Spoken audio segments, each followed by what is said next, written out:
Hello दोस्तों, आज के इस वीडियो में हम लोग जीवों में जनन यानी रिप्रोडक्शन इन ऑर्गेनिजम्स के बारे में चर्चा करेंगे।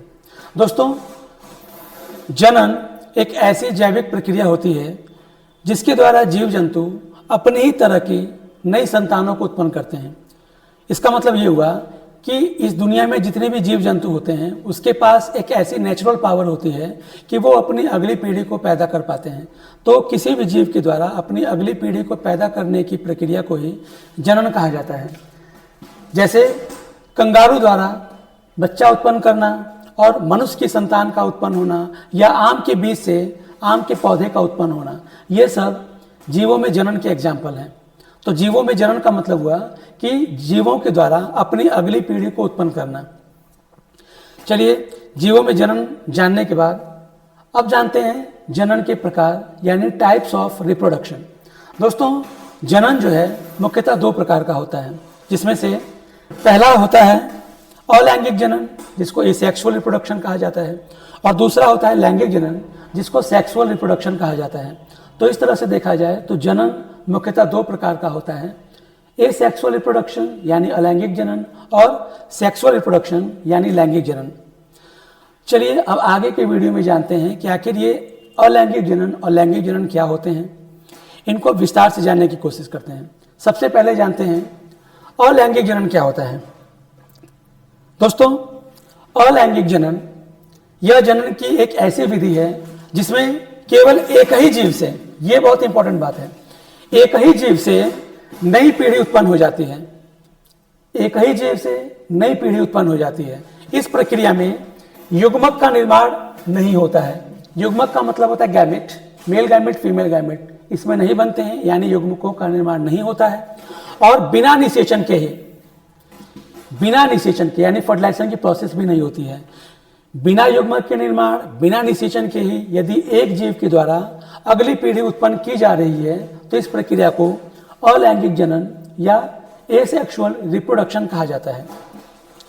इस प्रक्रिया से उत्पन्न संतान, उसका जनक, इस प्रक्रिया से उत्पन्न संतान और उसका जनक आकार की यानी रूप रंग आकार में और आनुवंश की यानी जेनेटिकली दोनों प्रकार से एक समान होते हैं। इसका मतलब यह हुआ कि इस प्रक्रिया के द्वारा जो भी नया जीव बन रहा है वो नया जीव अपने पेरेंट्स की तरह से ही मिलता जुलता रहेगा। उसके सारे जितने भी जेनेटिकल कैरेक्टर्स होंगे वो सारे के सारे मैच करते रहते हैं। इसीलिए इस विधि द्वारा उत्पन्न संतानें क्लोन कहलाती हैं। क्लोन का मतलब ये हुआ कि उसकी जो नेक्स्ट जनरेशन प्रोड्यूस हुई है वो सेम टू सेम कैरेक्टर्स में, जीनोटाइप, फिनोटाइप में हर तरह से लगभग अपने पेरेंट्स की तरह से होती हैं। तो इसीलिए इनसे उत्पन्न संतानों को क्लोन भी कहा जाता है। तो दोस्तों, अलैंगिक जनन का मतलब ये होता है कि इस विधि में केवल एक ही जीव के द्वारा बिना किसी युग्मक के निर्माण और बिना किसी निषेचन की प्रक्रिया से यदि अगली पीढ़ी को उत्पन्न कर दिया जा रहा है तो इस प्रक्रिया को ही अलैंगिक जनन या एसेक्सुअल रिप्रोडक्शन कहते हैं। जैसे एग्जाम्पल के रूप में देखा जाए तो बैक्टीरिया से बैक्टीरिया उत्पन्न होना या एक अमीबा से दो अमीबा का बनना, ये सारे के सारे एग्जाम्पल एसेक्सुअल रिप्रोडक्शन यानी अलैंगिक जनन के हैं। जैसे इस चित्र में आप देख पा रहे होंगे कि इसमें एक अमीबा से दो अमीबा का निर्माण हो पा रहा है। तो इस प्रक्रिया को ही अलैंगिक जनन कहा जाता है, क्योंकि इसमें एक ही जीव से बिना किसी युग्मक के निर्माण, यानी ना कोई युग्मक बन रहा है इसमें और ना ही उन युग्मकों का आपस में फर्टिलाइजेशन यानी निषेचन हो रहा है, और इससे एक ही जीव से दो नए जीव बन जा रहे हैं। तो इसीलिए इस प्रक्रिया को अलैंगिक जनन कहा जाता है। चलिए, अलैंगिक जनन को जानने के बाद अब जानते हैं कि लैंगिक जनन क्या होता है यानी सेक्सुअल रिप्रोडक्शन क्या होता है। दोस्तों, अलैंगिक जनन के ठीक विपरीत यह जनन की एक ऐसी विधि होती है जिसमें दो जीव, एक नर और एक मादा यानी एक मेल और एक फीमेल, दो जीवों का रहना अनिवार्य है। एक नर और एक मादा के युग्मक यानी गैमेट आपस में मिलकर निषेचन की प्रक्रिया से युग्मनज यानी जायगोट का निर्माण करते हैं और इससे उनकी अगली संतान उत्पन्न होती है। तो इस प्रक्रिया को लैंगिक जनन कहा जाता है। इसका मतलब यह हुआ कि लैंगिक जनन की प्रक्रिया में दो जीवों का होना बहुत ही जरूरी है, जिसमें से एक नर यानी मेल होना चाहिए और दूसरा मादा यानी फीमेल होना चाहिए। और उन दोनों के युग्मक यानी गैमेट आपस में मिलेंगे, जिसको निषेचन कहा जाता है। और निषेचन होने के बाद उनसे बनेंगे जाइगोट यानी युग्मनज बनेगा, और उस युग्मनज से यदि उसकी अगली पीढ़ी पैदा हो रही है तो इस प्रक्रिया को लैंगिक जनन या सेक्सुअल रिप्रोडक्शन कहा जाता है। एग्जाम्पल के रूप में देखा जाए तो मनुष्य का बच्चा पैदा होना या मुर्गी के अंडे से चूजों का निकलना, ये एग्जाम्पल्स लैंगिक जनन यानी सेक्सुअल रिप्रोडक्शन के हैं। इस चित्र में भी आप देख पा रहे होंगे कि मनुष्य का एक बच्चा पैदा हुआ है, तो ये सारे के सारे सेक्सुअल रिप्रोडक्शन की प्रोसेस में आते हैं।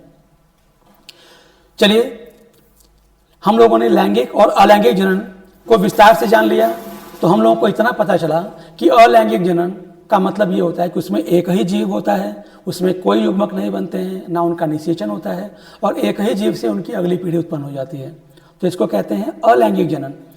लैंगिक जनन एक ऐसी प्रक्रिया होती है जिसमें दो जीव होते हैं, एक नर और एक मादा, दोनों के युग्मक बनते हैं, दोनों के युग्मक आपस में फ्यूज होते हैं जिसको फर्टिलाइजेशन कहा जाता है, और उससे जो जाइगोट बनता है उससे अगर अगली पीढ़ी पैदा हो रही है तो इस प्रक्रिया को लैंगिक जनन कहा जाता है। चलिए, लैंगिक जनन और अलैंगिक जनन जानने के बाद अब जानते हैं अलैंगिक जनन के प्रकार यानी टाइप्स ऑफ एसेक्सुअल रिप्रोडक्शन। दोस्तों, अलैंगिक जनन जो होते हैं वो कई प्रकार के हो सकते हैं, यानी कई विधियों से अलैंगिक जनन हो सकता है। जैसे इसमें एक विधि है आपकी विखंडन की। पहली विधि है विखंडन, जिसको फिशन कहते हैं। फिशन यानी विखंडन दो प्रकार से हो सकता है, द्विविखंडन या बहुविखंडन। दूसरी एक अलैंगिक जनन की प्रक्रिया होती है जिसको मुकुलन या बडिंग कहते हैं। ये मुकुलन की प्रक्रिया भी दो तरह से हो सकती है, बाह्य मुकुलन, आंतरिक मुकुलन। बाह्य मुकुलन को एक्सटर्नल या एक्सोजेनस बडिंग भी कहते हैं, और आंतरिक मुकुलन को एंडोजेनस बडिंग कहा जाता है। इसी तरह से अलैंगिक जनन की एक और प्रक्रिया होती है जिसको खंडन कहते हैं यानी फ्रैगमेंटेशन कहते हैं। एक और मेथड होता है बीजाणु जनन, जिसको स्पोरुलेशन कहा जाता है। एक और प्रोसेस होती है पुनर्जनन, जिसको रीजनरेशन कहते हैं, और एक और प्रोसेस होती है कायिक जनन यानी वेजिटेटिव रिप्रोडक्शन। तो इस तरह से देखा जाए तो अलैंगिक जनन कई सारे मेथड से, कई सारी विधियों से हो पाता है। विखंडन, मुकुलन, खंडन, बीजाणु जनन, पुनर्जनन और कायिक जनन। तो दोस्तों, इतनी विधियों से अलैंगिक जनन हो पाता है। अब हम इन सब विधियों को विस्तार से जानने की कोशिश करते हैं कि आखिर ये अलैंगिक जनन के ये जो प्रकार हैं इनका क्या मतलब होता है। तो चलिए, इन अलैंगिक विधियों के अलग अलग प्रकार को हम अब जानने की कोशिश करते हैं। सबसे पहले जानते हैं अलैंगिक जनन का जो सबसे इंपॉर्टेंट मेथड है, और वो है विखंडन। विखंडन, जिसको हम लोग फिशन भी बोलते हैं। दोस्तों, विखंडन का मतलब होता है कि यह अलैंगिक जनन की एक ऐसी प्रक्रिया है जिसमें जीव का शरीर दो या दो से अधिक भागों में बढ़ जाता है, और जितने भी भाग उसके शरीर के द्वारा बटे हुए हैं, जितने भी पार्ट्स बने हुए हैं, उन सारे पार्ट से यदि नए जीवों का निर्माण हो जा रहा है तो इस प्रक्रिया को विखंडन या फिशन कहा जाता है। इसमें जीव का शरीर दो या दो से अधिक भागों में बंटना अनिवार्य है, और उन सारे भागों से नए नए जीवों का निर्माण हो पाता है। ये जो विखंडन की प्रक्रिया होती है ये निम्न प्रकार से हो सकती है, जिसमें से एक द्विविखंडन होता है जिसको बाइनरी फिशन कहते हैं। नेक्स्ट प्रक्रिया होती है बहुविखंडन, जिसको मल्टीपल फिशन कहा जाता है।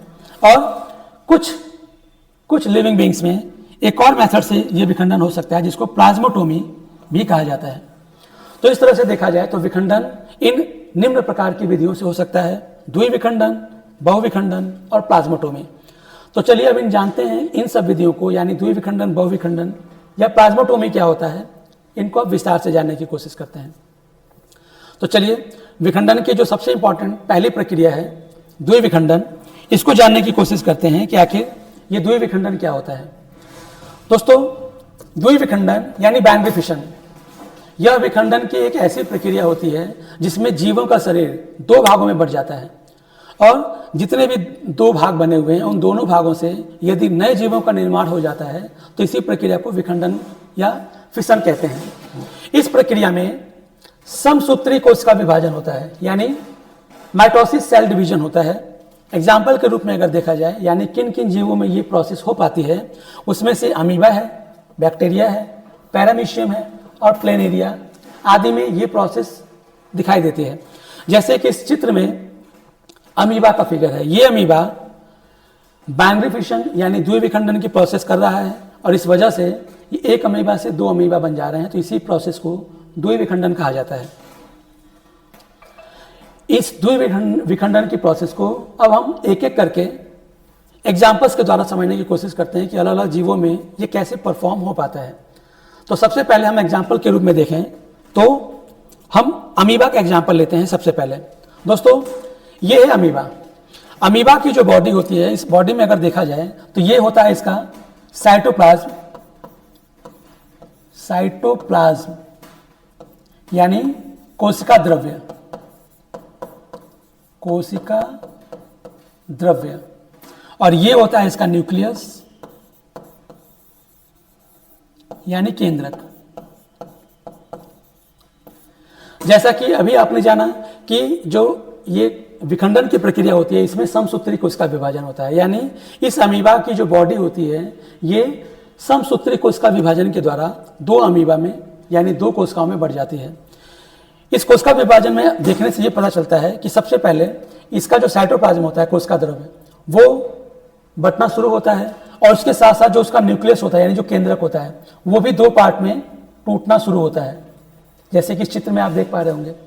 उसके बाद से सबसे पहले क्या होता है, इसका जो केंद्रक होता है यानी जो इसका न्यूक्लियस होता है वो दो पार्ट में बढ़ जाता है, लेकिन अभी पूरा का पूरा साइटोप्लाज्म इसका दो पार्ट में डिवाइड अभी नहीं हो पाया है। और फाइनली जैसे ही उसका न्यूक्लियस डिवाइड हो जाता है, फिर फाइनली उसका साइटोप्लाज्म भी दो पार्ट में बढ़ जाता है। तो इस तरह से हम ये देख पाते हैं कि एक अमीबा से दो अमीबा बन गए, तो इसीलिए इसको बाइनरी फिशन या द्विविखंडन कहा जाता है। तो ये तो रहा अमीबा का एग्जाम्पल। अमीबा के एग्जाम्पल के बाद अब हम समझते हैं किसी और एग्जाम्पल के द्वारा, जैसे बैक्टीरिया में द्विविखंडन। जैसे कि इस चित्र में देख पा रहे होंगे बाइनरी फिशन ऑफ बैक्टीरिया। इसमें भी सेम वही प्रोसेस जो आपको अमीबा में दिखाई दे रही थी।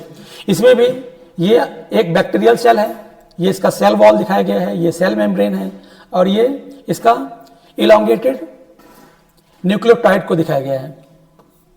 न्यूक्लियोटाइड, ये इसको न्यूक्लियस ही रहने दीजिए, ये इसका न्यूक्लियस है।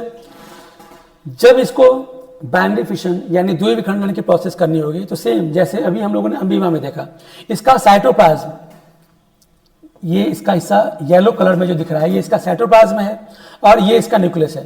तो इसके साइटोप्लाज्म में और इसके न्यूक्लियस दोनों में डिवाइड होना शुरू हो जाता है। फाइनली पहले इसका न्यूक्लियस डिवाइड होता है और फिर जाकर के लास्ट में इसका साइटोप्लाज्म डिवाइड हो जाता है। तो इस तरह से एक बैक्टीरिया से यहाँ पे दो बैक्टीरिया हमको बनते हुए दिख रहे हैं। तो ये भी एक बाइनरी फिशन की प्रोसेस है। इसी तरह से एक और एग्जाम्पल्स के द्वारा हम समझते हैं, जैसे अब हम जानते हैं पैरामीशियम में द्विविखंडन। दोस्तों इस चित्र में आप देख पा रहे होंगे ये एक पैरामीशियम है। पैरामीशियम में भी द्विविखंडन यानी बाइनरी फिशन की प्रोसेस हो पाती है।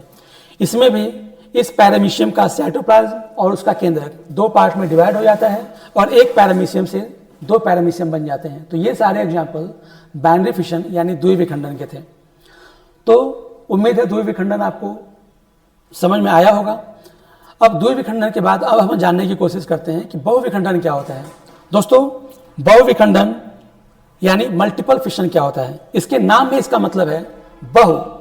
बहु का मतलब होता है बहुत सारे, यानी बहुविखंडन विखंडन की एक ऐसी प्रक्रिया होती है जिसमें कि जीवों का शरीर बहुत सारे भागों में बढ़ जाता है और सारे भागों से नए जीवों का निर्माण हो जाता है। तो इस प्रक्रिया को ही बहुविखंडन कहा जाता है यानी मल्टीपल फिशन कहा जाता है। इस प्रकार के विखंडन में जीवों का शरीर बहुत अधिक भागों में टूट जाता है और सभी भागों से नए नए जीवों का निर्माण होता है। अगर हम एग्जाम्पल के रूप में देखें तो प्लाज्मोडियम, प्लाज्मोडियम को मलेरिया परजीवी भी कहा जाता है। मलेरिया परजीवी, क्योंकि इन्हीं के द्वारा मनुष्यों में मलेरिया नामक रोग हो पाता है। ये मादा एनाफ्लीज के मुंह में होते हैं और जब मादा एनाफ्लीज मच्छर किसी स्वस्थ व्यक्ति को काट देती है तो ये मलेरिया परजीवी यानी प्लाज्मोडियम उस स्वस्थ व्यक्ति के शरीर में चले जाते हैं और वहाँ पर जाने के बाद ये बहुविखंडन यानी मल्टीपल फिशन की प्रोसेस स्टार्ट करते हैं। इस चित्र में आप देख पा रहे होंगे ये है प्लाज्मोडियम जो मल्टीपल फिशन कर रहा है। इसमें ये है प्लाज्मोडियम, इसका साइटोप्लाज्म, इसका न्यूक्लियस है। तो सबसे पहले इसके न्यूक्लियस बहुत ढेर सारे भागों में बंटना स्टार्ट होते हैं, जिसको डॉटर न्यूक्लियाई कहा जाता है। जैसे किस चित्र में देख पा रहे होंगे, न्यूक्लियस में डिवाइड हो गए हैं और साथ साथ उसके साइटोप्लाज्म में भी डिवीजन स्टार्ट होता है, और फिर बाद में ये साइड जॉइंट कहलाता है। इसकी जो वॉल होती है, ये वॉल जब ये पूरी तरह से मैच्योर हो जाते हैं तो ये कहीं से रप्चर कर जाती है, यानी फट जाती है, और जब ये फट जाती है तो इसमें ढेर सारे मीरोजॉइट्स जो होते हैं वो सब बाहर आ जाते हैं। तो इस तरह से हम लोगों ने देखा कि एक प्लाज्मोडियम से ढेर सारे मीरोजॉइट्स बन रहे हैं, और ये मीरोजॉइट्स फिर डेवलप करके और अपने पेरेंट्स की तरह से बन जाते हैं। तो इस प्रोसेस में हम लोगों ने ये देखा कि एक प्लाज्मोडियम से ढेर सारे प्लाज्मोडियम बन रहे हैं, इसीलिए इसको बहुविखंडन यानी मल्टीपल फिशन कहा जाता है। चलिए इसी तरह से एक और प्रोसेस जानते हैं जिसको प्लाज्मोटोमी कहा जाता है। दोस्तों, बहुकेंद्र की जन को प्लाज्मोटोमी एक ऐसी प्रोसेस है विखंडन की जो केवल मल्टी न्यूक्लिएटेड ऑर्गेनिजम्स में ही पॉसिबल हो पाती है, यानी बहुकेंद्र की जनकों में, जैसे ओपेलाइना में केंद्रक विभाजन होता है।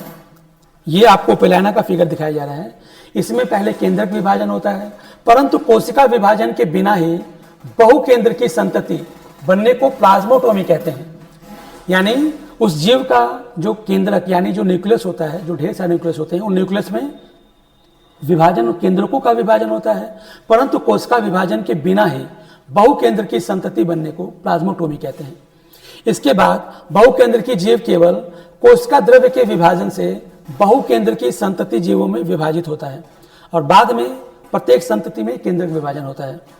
एग्जाम्पल के रूप में देखा जाए तो ओपेलाइना और प्लियोमिक्सा, जैसे ये ओपेलाइना है, इसमें जब प्लाज्मोटोमी होगा तो सबसे पहले इसमें पहले ही बहुत सारे न्यूक्लियस पाए जाते हैं, तो सबसे पहले इसमें केंद्रकों का विभाजन होगा, यानी इनकी जो न्यूक्लियस हैं उनमें डिवीजन होगा, लेकिन इसके सेल का डिवीजन नहीं होगा, यानी कोशिका का विभाजन नहीं होता है पहले। बाद में बहुकेंद्र की जीव केवल कोशिका द्रव्य के विभाजन से बहुकेंद्र की संतति जीवों का निर्माण कर लेता है, तो इसी प्रोसेस को प्लाज्मोटोमी कहा जाता है। जैसे ये एग्जाम्पल है ओपेलाइना का, और ये जो एग्जाम्पल है ये है प्लियोमिक्सा का। तो इन दोनों लिविंग बीइंग्स में जो फाइलम प्रोटोजोआ में आते हैं, फाइलम प्रोटोजोआ में आते हैं, इसमें ये प्रोसेस यानी प्लाज्मोटोमी की प्रोसेस पॉसिबल हो पाती है।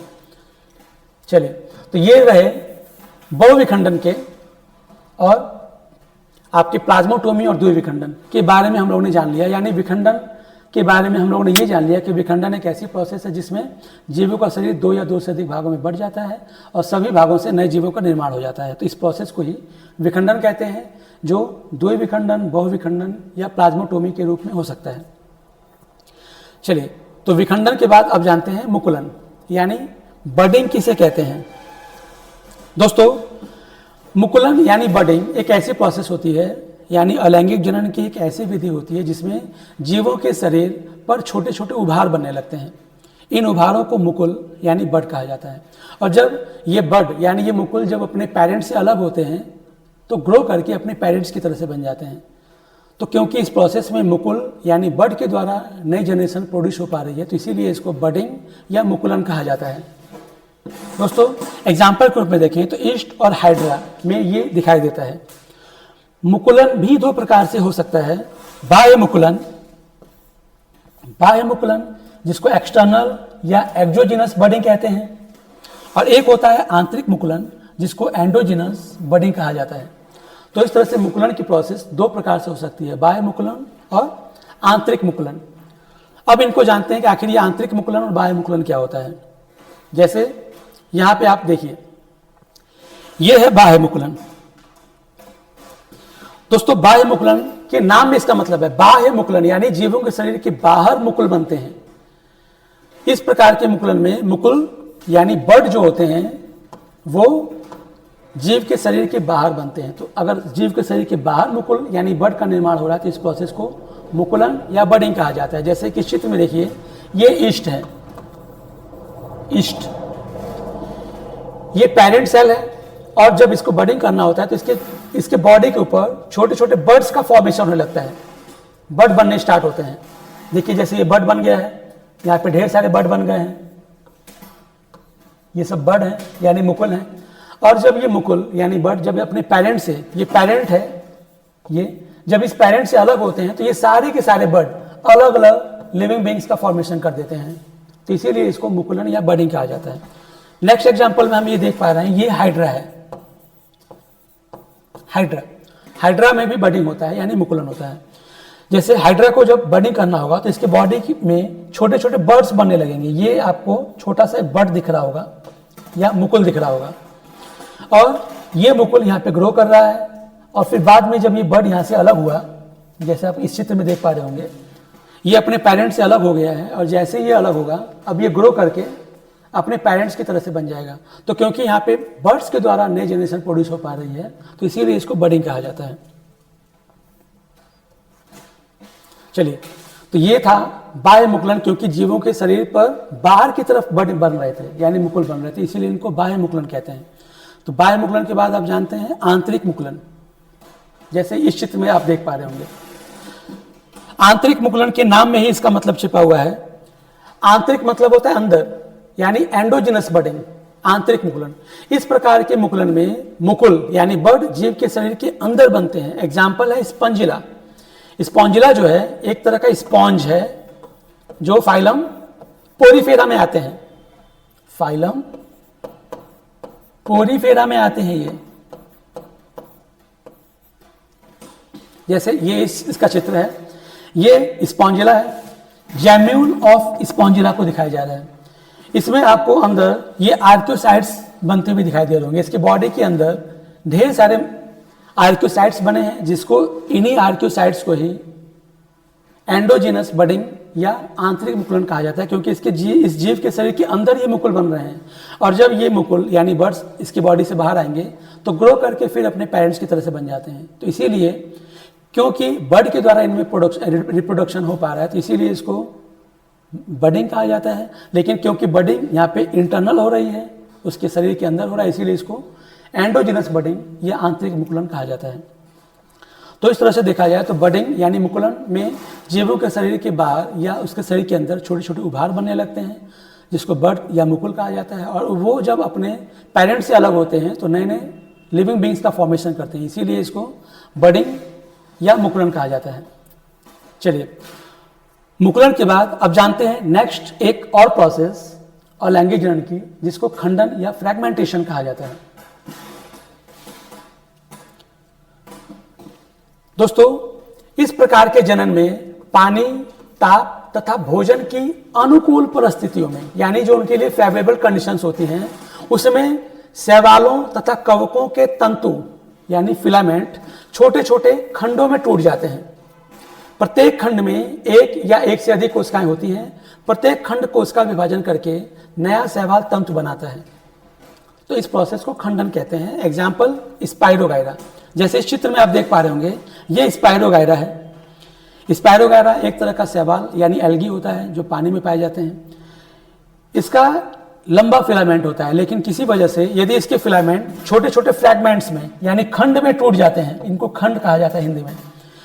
जैसे इस फिगर में fragment first, fragment second, fragment third, यानी 3 फ्रैगमेंट में टूट गए हैं, तो ये सारे फ्रैगमेंट्स, इस फ्रैगमेंट से एक नए लिविंग बींग्स का फॉर्मेशन, इस फ्रैगमेंट से नए लिविंग बींग का, इस फ्रैगमेंट से नए लिविंग बींग का, यानी इसके अगर 3 फ्रैगमेंट्स हुए तो तीनों फ्रैगमेंट से नए एल्गी का फॉर्मेशन हो पा रहा है। तो इसी प्रोसेस को ही हम खंडन या फ्रैगमेंटेशन कहते हैं।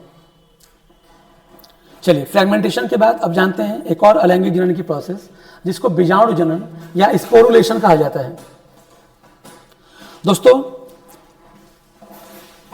बीजाणु यानी स्पोर जो होती हैं, वो एक कोशिकीय सिंगल सेल की पतली भित्ति वाली अगुणित और अलैंगिक जननकाय होती हैं। यानी स्पोर्स जो होते हैं वो यूनिसेलुलर और पतली भित्ति वाली छोटी छोटी संरचनाएं होती हैं। यह केवल प्रतिकूल वातावरण में, यानी जब फेवरेबल कंडीशंस नहीं होती हैं, प्रतिकूल परिस्थितियों में, जैसे बैक्टीरिया, शैवाल, कवक, ब्रायोफाइट्स और टेरिडोफाइट्स में बनते हैं। और जब इनका स्कैटरिंग होता है यानी प्रकीर्णन होता है, तो प्रकीर्णन द्वारा ये बीजाणु दूर दूर तक फैल जाते हैं और अनुकूल जगह पर अंकुरित होकर के नए जीव का निर्माण करते हैं। एग्जाम्पल के रूप में देखा जाए तो राइजोपस, जिसको ब्रेड बाउल भी कहा जाता है, यानी जनरली ये रोटी या ब्रेड पर उगता है, इसीलिए इसको ब्रेड माउट कहा जाता है। जैसे कि इस फिगर्स में आप देख पा रहे होंगे, स्पोर फॉर्मेशन इन राइजोपस, ये ब्रेड का फिगर है। ब्रेड अगर भीगा है और कुछ दिनों के लिए अगर हम रख देते हैं तो हम देखते हैं कि उस ब्रेड के चारों ओर छोटी छोटी फफूद उग जाती हैं सफ़ेद रंग की, जिसको फफूदी कहा जाता है। तो ये फफूदी जो इस ब्रेड पर उगी हुई है, इसको राइजोपस कहा जाता है। ये एक प्रकार का फंजाई होता है। इसमें जब सेक्सुअली रिप्रोडक्शन इसको करना होगा तो जैसे इस फिगर में आप देख पा रहे होंगे, इसमें छोटे छोटे स्पोरेंजियम बन जाते हैं। स्पोरेंजियम का मतलब होता है हिंदी में बीजाणुधानी। बीजाणुधानी यानी बीजाणुओं को धारण करने वाला जो होता है पार्ट, उसको बीजाणुधानी या स्पोरेंजियम कहते हैं। इस स्पोरेंजियम में बहुत ढेर सारे छोटे छोटे स्पोर्स भरे होते हैं, बहुत ढेर सारे इसमें स्पोर्स भरे होते हैं। और जब ये पूरी तरह से मेच्योर हो जाता है तो इसका स्पोरेंजियम फट जाता है और इसके स्पोर्स जो हैं वो हवा में फैल जाते हैं, और हवा के द्वारा ये इधर उधर फैल जाते हैं, और कहीं पर भी फेवरेबल जगह पर अगर गिर जाएं तो वहाँ पर ये ग्रो करके फिर से नए एक राइजोपस का फॉर्मेशन कर देते हैं। तो इसीलिए क्योंकि इसमें स्पोर्स के द्वारा नए लिविंग बींग्स का फॉर्मेशन होता है, तो इसीलिए इसको स्पोरुलेशन कहा जाता है, या क्योंकि इसको हिंदी में बीजाणु कहा जाता है, तो बीजाणु द्वारा अगर जनन होता है तो इसीलिए इसको बीजाणु जनन कहा जाता है। तो यदि किसी भी लिविंग बींग में बीजाणुओं के द्वारा अगली जनरेशन को प्रोड्यूस किया जा रहा है तो इसको ही बीजाणु जनन कहते हैं। चलिए, बीजाणु जनन के बाद अब जानते हैं एक और प्रोसेस जिसको पुनर्जनन या रीजनरेशन कहा जाता है। पुनर्जनन यानी रीजनरेशन। पुनर्जनन प्रजनन की अलैंगिक विधि होती है, यानी ये भी एक एसेक्सुअल रिप्रोडक्शन का प्रोसेस होता है। इस प्रक्रिया में अगर जनक जीव का शरीर यदि कहीं से कट जाता है तो कटा हुआ प्रत्येक हिस्सा पुनर्जनित हो जाता है और अपने शरीर के हिस्से से पूरी तरह से एक नया जीव बना लेता है। एग्जाम्पल में देखा जाए तो प्लेनेरिया, इसका मतलब ये हुआ कि ये एक ऐसी प्रोसेस होती है जिसमें किसी लिविंग बीइंग का बॉडी पार्ट्स अगर कहीं से कट हो जाता है तो उस कट वाले बॉडी पार्ट से अगर एक नए लिविंग बीइंग्स का फॉर्मेशन हो जाता है, तो इसी प्रोसेस को हम पुनर्जनन या रीजनरेशन कहते हैं। जैसे इस चित्र में देखिए, ये प्लेनेरिया है, प्लेनेरिया, प्लेनेरिया। इसमें आप देख पा रहे होंगे ये प्लेनेरिया है। किसी वजह से इसके बॉडी पार्ट 3 पार्ट्स में डिवाइड हो गए हैं। देखिए यहाँ पे 3 पार्ट में कट गए हैं, ये फर्स्ट, सेकंड, ये थर्ड। तो फर्स्ट पार्ट से जो केवल ऊपर वाला हिस्सा था, इससे भी नीचे नए लिविंग बीइंग्स का फॉर्मेशन हो रहा है, ग्रो कर रहा है वो बॉडी पार्ट। ये बीच वाले पार्ट्स में देख रहे होंगे ऊपर की तरफ बन रहा है बॉडी पार्ट्स, और इसके नीचे भी बॉडी पार्ट बन रहा है, और ये जो नीचे वाला पार्ट था इसमें ऊपर वाला पूरा पार्ट बन रहा है। यानी इन तीनों कटे पार्ट से 3 नए लिविंग बीइंग्स का फॉर्मेशन हो गया है। यहाँ पे एक ही लिविंग बीइंग था पहले, तो एक लिविंग बीइंग के बॉडी पार्ट 3 पार्ट में कटे और तीनों पार्ट रीजनरेट करके नए लिविंग बीइंग्स का फॉर्मेशन कर रहे हैं, तो इसीलिए इसको रीजनरेशन या पुनर्जनन कहा जाता है। ये भी एक अलैंगिक जनन की प्रोसेस होती है। चलिए, इसके बाद से जानते हैं अलैंगिक जनन का एक और इंपॉर्टेंट प्रोसेस जिसको कायिक जनन या वेजिटेटिव रिप्रोडक्शन कहते हैं। वेजिटेटिव रिप्रोडक्शन यानी कायिक जनन। दोस्तों, ये प्रोसेस जनरली पौधों में दिखाई देती है। कायिक जनन अलैंगिक जनन की एक ऐसी प्रोसेस होती है जिसमें पौधे के कायिक भागों से यदि नए पौधे का निर्माण हो पा रहा है तो इस प्रोसेस को कायिक जनन कहा जाता है। दोस्तों, पौधे में उसका जो फ्लावर होता है वो उसका सेक्सुअल पार्ट होता है, तो फ्लावर को अगर छोड़ दिया जाए तो उस पेड़ में बाकी जो हिस्से दिखाई देते हैं, जैसे जड़, तना या उसकी ब्रांचेज या पत्तियां, ये इसके कायिक भाग होते हैं। और इन कायिक भागों से यदि एक नए पौधे का निर्माण हो पा रहा है तो इस प्रोसेस को ही कायिक जनन या वेजिटेटिव रिप्रोडक्शन कहा जाता है। इस कायिक जनन को कायिक प्रवर्धन भी कहा जाता है। कायिक जनन या कायिक प्रवर्धन भी कहा जाता है। कायिक प्रवर्धन 2 प्रकार से होता है, प्राकृतिक कायिक जनन और कृत्रिम कायिक जनन। तो 2 प्रकार से कायिक जनन की प्रोसेस परफॉर्म हो पाती है। चलिए, इन दोनों को अब हम समझते हैं कि आखिर ये प्राकृतिक कायिक जनन क्या होता है और कृत्रिम कायिक जनन क्या होता है। देखिए, प्राकृतिक कायिक जनन का मतलब होता है कि यदि प्लांट्स के किसी कायिक पार्ट से अगर एक नेचुरल प्रोसेस से एक नए पौधे का निर्माण हो पा रहा है तो इसको ही प्राकृतिक कायिक जनन कहा जाता है। इस प्रकार का कायिक जनन प्राकृतिक रूप से होता है। इस प्रकार का कायिक जनन प्राकृतिक रूप से यानी नेचुरल प्रोसेस होता है। इसमें किसी भी ह्यूमन बीइंग्स का इंटरफेरेंस नहीं होता है। जैसे ये एग्जाम्पल स्वीट पोटैटो में दिख सकता है, आपको जिंजर में दिख सकता है, पोटैटो में दिख सकता है, ब्रायोफिलम में दिखता है, ऑनियन में दिखता है, ऑक्सैलिस में दिखता है, मिंट में दिखता है। ये सारे के सारे एग्जाम्पल्स नेचुरल वेजिटेटिव प्रोपेगेशन के हैं, यानी प्राकृतिक कायिक जनन प्रोसेस से ये अपने आप नए पौधे का निर्माण कर लेते हैं। तो इसीलिए इसको प्राकृतिक कायिक जनन कहा जाता है, क्योंकि ये सारे के सारे नए पौधे का निर्माण अपने आप से कर ले रहे हैं। जैसे कि ये मिंट यानी पुदीना है, अगर हमने एक पुदीने के पौधे को कहीं लगा दिया है तो हम देखेंगे कुछ दिनों के बाद अपने आप अगल बगल में ढेर सारे पुदीने के पौधे उगाते हैं, और ये प्रोसेस खुद से अपने आप नेचुरली हो रही है। इसीलिए इनको प्राकृतिक कायिक जनन कहा जाता है। प्राकृतिक कायिक जनन के बाद आप जानते हैं प्राकृतिक कायिक जनन के कुछ उदाहरण, यानी किस किस पार्ट से कौन कौन से पौधे बन पाते हैं। प्राकृतिक कायिक जनन जो है उसके किसी भी कायिक पार्ट से हो सकता है। जैसे फॉर एग्जाम्पल अगर हम तने की बात करें तो बहुत सारे पौधों का जो तना होता है, तनों के द्वारा नए पौधे का निर्माण हो जाता है। जैसे ये हम आलू में देख पाते हैं, आलू जो हम लोग खाते हैं वो उसका स्टेम यानी तना होता है। उस आलू को काट के अगर हम कहीं लगा दें तो उससे नया पौधा बन सकता है। इसी तरह से अदरक भी उसका तना होता है और उससे भी नए पौधे बन जाते हैं। हल्दी भी पौधे का तना होता है। अरबी, बंडा, लहसुन, इन सब में जो उसका तना होता है उस तने से नए पौधे का निर्माण होता है। कुछ पौधों में उसकी जड़ों द्वारा नए पौधे का निर्माण होता है, जैसे शीशम, शकरकंद जिसको स्वीट पोटैटो कहते हैं, इन सब की जड़ों से नए पौधे का निर्माण हो जाता है। इसी तरह से कुछ पौधों में पत्तियों के द्वारा नए पौधे का निर्माण होता है, जैसे ब्रायोफिलम और कैलेंचो।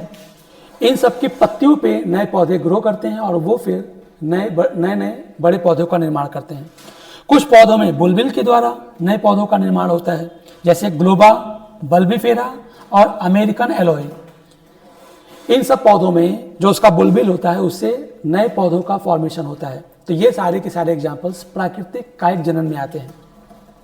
तो प्राकृतिक कायिक जनन के बाद अब जानते हैं हम लोग कृत्रिम कायिक जनन, यानी आर्टिफिशियल वेजिटेटिव प्रोपेगेशन। दोस्तों, इस प्रकार का कायिक जनन कृत्रिम रूप से होता है। कृत्रिम रूप का मतलब हुआ कि ये ह्यूमन बीइंग्स के द्वारा परफॉर्म हो पाता है। मनुष्य ने अपने लाभ के लिए कायिक जनन की अनेक विधियों का विकास किया है। जैसे हम बात करें रोपण की, रोपण का मतलब होता है ग्राफ्टिंग। इसी तरह से एक प्रोसेस होती है कलिका रोपण की, जिसको कली लगाना कहते हैं, बडिंग कहा जाता है इसको। फिर कलम लगाना, जिसको कटिंग कहते हैं। इसी तरह से दाब लगाना, जिसको लेयरिंग कहते हैं। वायु दाब या गुटी बांधना, जिसको एयर लेयरिंग कहा जाता है या गुटी कहा जाता है। इसी तरह से शाखा बंधन, जिसको इन आर्चिंग कहा जाता है। तो दोस्तों, जो कृत्रिम कायिक जनन होता है वो कई तरह से हो सकता है, जैसे कि रोपण, कलिका रोपण, कलम लगाना, दाब लगाना, वायु दाब लगाना या शाखा बंधन प्रोसेस से। तो चलिए इन सब प्रोसेस को, यानी ये जो कृत्रिम कायिक जनन होते हैं ये क्या होते हैं, कैसे होते हैं, इनको भी समझने की कोशिश करते हैं। सबसे पहले जानते हैं रोपण। रोपण यानी ग्राफ्टिंग मेथड क्या होता है।